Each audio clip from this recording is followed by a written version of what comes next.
اے بے شرمو،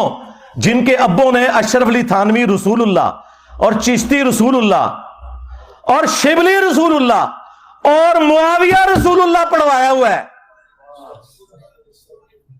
ان کی اوقات کے مجھے غلام احمد قادیانی دجال کے ساتھ تم لوگ ملا رہے ہو، اور معاویہ رسول اللہ پڑھوایا ہوا ہے، اور معاویہ رسول اللہ پڑھوایا ہوا ہے۔ آپ حضرات نے سن لیا ہے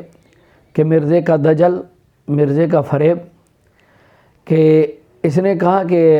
معاویہ رسول اللہ یہ پڑھوایا ہوا ہے، اور میرا چیلنج ہے کہ یہ کسی جگہ پر دکھا دے کہ سیدنا امیر معاویہ رضی اللہ تعالیٰ عنہ نے فرمایا ہو کہ میرا کلمہ پڑھنا ہے، یا کسی نے اس طرح کا کلمہ پڑھا ہو، بخاری و مسلم کا نام لے کر، اور لوگوں کو دھوکہ دیتا ہے۔ کرنا کیا چاہتا ہے، اس کا مقصد کیا ہے؟ مرزا کے شاگردوں سے درخواست کرتا ہوں کہ آپ اس سے ذرا پوچھئے، اندھی تقلید نہ کریں آپ اس کی۔